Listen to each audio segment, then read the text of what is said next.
आषाढी एकादशीच्या निमित्ताने आज आपण उपवासाचं संपूर्ण जेवण कसं बनवायचं ते पाहणार आहोत, ज्यामध्ये वरीचा भात किंवा भगर, शेंगदाण्याची आमटी, बटाट्याची भाजी, खोबऱ्याची चटणी तसंच रताळ्याची खीरही करणार आहोत।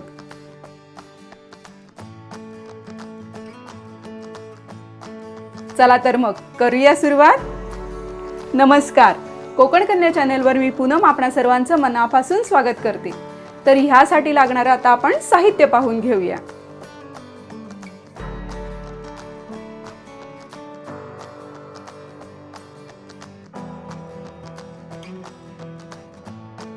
आता आपण भगर किंवा वरी तांदळाचा भात करण्यासाठी लागणारं साहित्य पाहून घेऊया। यासाठी लागणार आहे आपल्याला अर्धा कप भगर किंवा वरीचे तांदूळ, एक मोठा चमचा तूप, चवीनुसार मीठ आणि तांदळाच्या दुप्पट किंवा कदाचित थोडंसं जास्त असं पाणी। सर्वप्रथम आपण हे वरीचे तांदूळ किंवा भगर स्वच्छ धुवून निथळून घेऊया। गॅसवर पातेलं ठेवून त्यात आता आपण एक चमचा तूप गरम करून घ्यायचे। आपलं तूप छान गरम झालंय। आता ह्याच्यात आपण स्वच्छ धुतलेले वरी तांदूळ किंवा भगर छान अशी परतून घ्यायची। गॅसची फ्लेम आपली मीडियम फ्लेमवर आहे।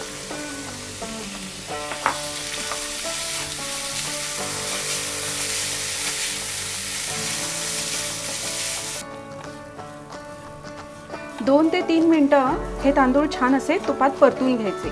याच्यामुळे काय होतं, भात छान असा मोकळा होतो। आपले तांदूळ छान परतून झालेले आहेत। आपण गॅसची फ्लेम आता लो करूया आणि ह्याच्यात पाणी घालायचं आहे। आता आपण अर्धा कप वरी तांदूळ घेतलेत, त्यामुळे आता मी 1 कप पाणी घालते।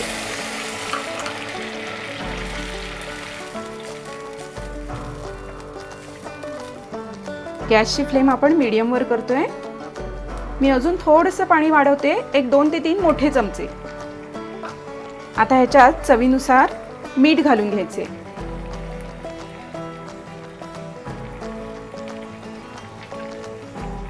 हे छान असं आपण मिक्स करून घेऊया।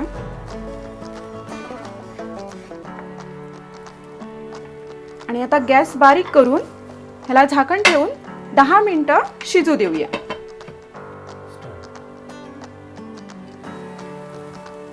आपण या तांदळाला छान 10 मिनिटाची अशी वाफ दिलेली आहे। आपला भात छान झालेला आहे। पहा कसा मस्त मोकळा मोकळा झालाय। आपली भगर किंवा वरी तांदळाचा भात तयार आहे।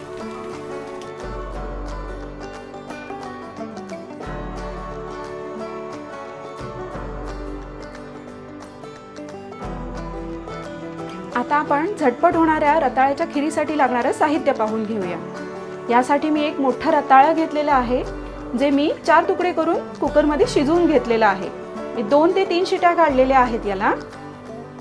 थोडीशी वेलची पूड, थोडंसं मीठ, एक मोठा कप किंवा एक मोठी वाटी असं दूध आणि त्यासाठी लागणारे 3 ते 4 चमचे साखर। ही साखर तुम्ही तुमच्या चवीनुसार कमी जास्त करू शकता। आपण उकळलेल्या रताळ्याच्या साली काढून घेतलेल्या आहेत। आता हे रताळा आपण छान असं स्मॅश करून घेऊया।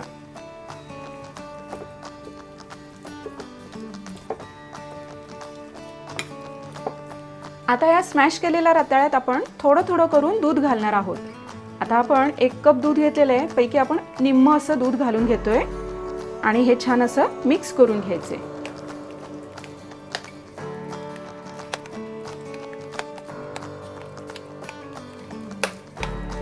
अजून आपल्याला दूध लागणार आहे। आता आपण बाकीचं दूध घालून घेऊया।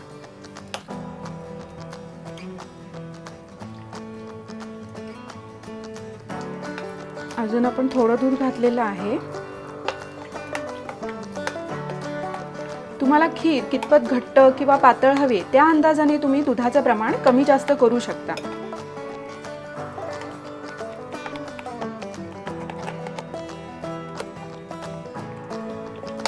अजून आपल्याला थोडं दूध घालावं लागेल।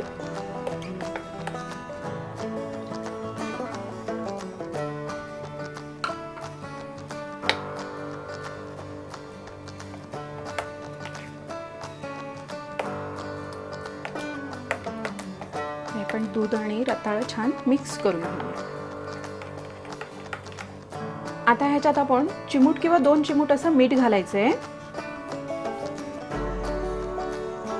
थोडीशी वेलची पूड आणि साखर. साखर लगेच मिक्स व्हायला हवी याकरता मी मिक्सरमधून बारीक करून घेतली आहे. अशी पिठी साखर मी 3 ते 4 चमचे घालतेय. आता हे सगळं साहित्य आपण छान एकजीव करून घेऊया. साखर तुम्ही तुमच्या गोडीनुसार कमी जास्त करून घ्या. पिठी साखर घातल्यामुळे ती लगेच मिक्स होते. गोड पदार्थात अगदी थोडंसं असं मीठ घातलं ना की त्या गोड पदार्थाची चव अधिकच वाढते. आता ही आपली रताळ्याची खीर तयार आहे.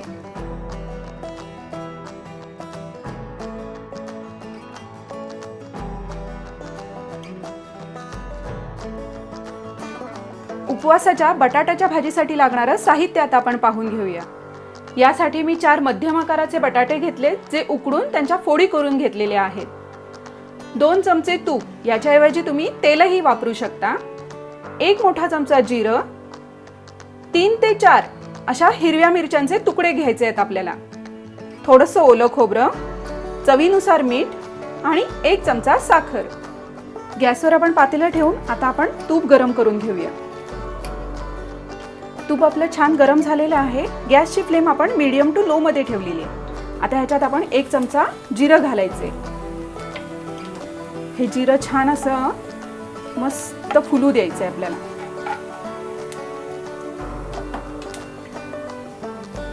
ह्यातच आपण ह्या मिरच्यांचे तुकडे घालायचे.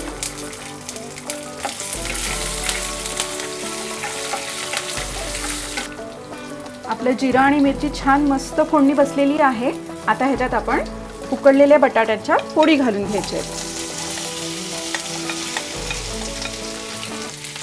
गॅसची फ्लेम आपण आता लो करूया. आता ह्यात चवीनुसार मीठ, थोडी साखर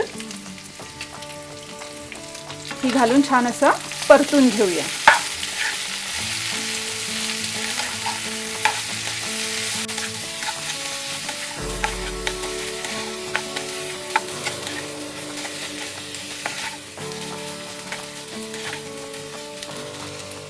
आता ह्याच्यात आपण ओलं खोबरं घालून घेऊया.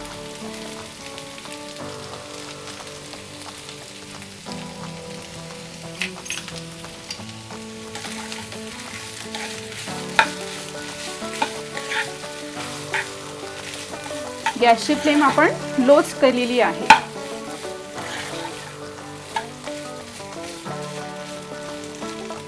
आता या भाजीला झाकण ठेवून 3 ते 4 मिनिटं बारीक गॅसवर वाफ काढून घ्यायची.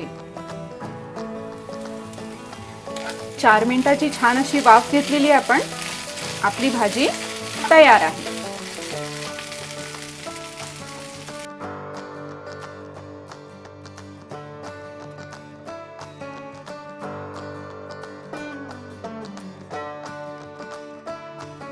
आता आपण शेंगदाण्याच्या आमटीसाठी लागणारं साहित्य पाहून घेऊया. यासाठी आपल्याला लागणार आहे अर्धा कप दाण्याचं कूट, पाव कप ओलं खोबरं, 1 मोठा चमचा तूप, चवीनुसार मीठ, 1 मोठा चमचा चिंच, 1 मोठा चमचा गूळ, 2 चमचे जिरं आणि 1 मोठा चमचा मिरची पूड. ही बेडगी मिरची पूड आहे. ह्याच्याऐवजी तुम्ही हिरवी मिरचीही वापरू शकता. तुम्ही 3 ते 4 हिरव्या मिरच्या घेऊ शकता. आता आपण अर्धा कप दाण्याचं कूट, पाव कप ओलं खोबरं, चिंच, गूळ, मिरची पूड आणि 1 चमचा जिरं, हे सगळं साहित्य आता आपण थोडं पाणी घालून छान असं बारीक वाटून घ्यायचं आहे. गॅसवर आपण पातेलं ठेवलेलं आहे. गॅसची फ्लेम आपली मीडियम टू लो मध्ये आहे. आता ह्याच्यात 1 चमचा तूप गरम करून घेऊया. आता आपण ह्या तुपात जिरं घालायचंय. ह्यातलं निम्म जिरं आपण वाटणात वापरलेलं होतं. आता निम्म जिरं हे फोडणीत घालायचंय. हे जिरं छान असं फुलू द्यायचंय आपल्याला. जिरं आपलं छान फुललंय. आपण गॅस जरा थोडा बारीक करूया आणि आपण जे वाटण केलंय ते आता आपण ह्याच्यात घालूया.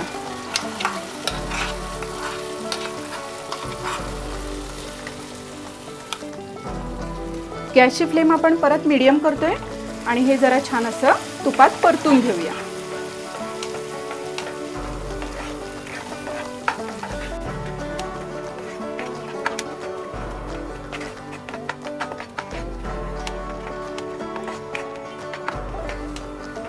आता ह्याच्यात आपण पाणी घालून घ्यायचे.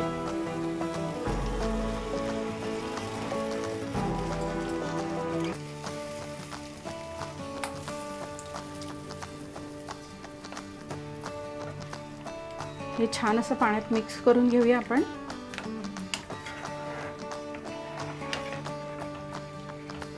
आता ह्याच्यात आपण मीठ घालून घेऊया.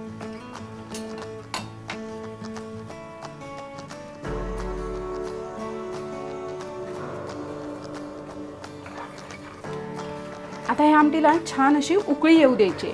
उकळी येत असताना ही आमटी अशी वरवर येते, त्यामुळे सतत लक्ष ठेवायचं आहे आणि सतत हलवत राहायचं आहे.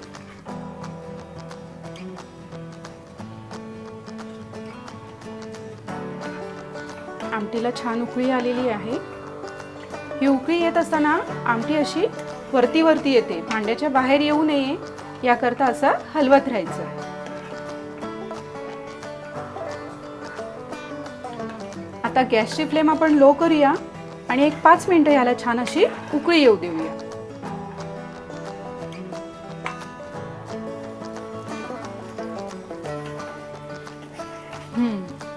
आपण या आमटीला बारीक गॅस करून 10 मिनिटं छान अशी उकळी काढून घेतलेली आहे. आता ही शेंगदाण्याची आमटी आपली तयार आहे.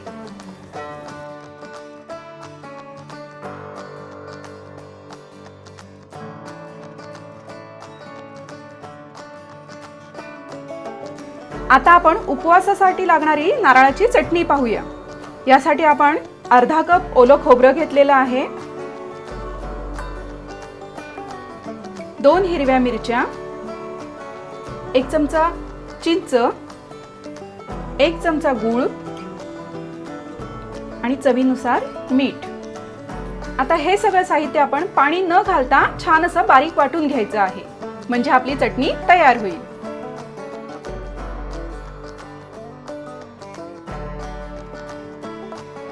उपवासाचं संपूर्ण जेवण तर आपण पाहिलंच. आता याचबरोबर आपण साबुदाणा वडा, शेंगदाण्याचे लाडू, शेंगदाण्याची उसळ यासारख्या उपवासाच्या रेसिपीही ह्या चॅनलवर अपलोड केलेल्या आहेत. त्याच्या लिंक मी डिस्क्रिप्शन बॉक्समध्ये देत आहे, तेव्हा त्या रेसिपीही तुम्ही जरूर पहा. धन्यवाद.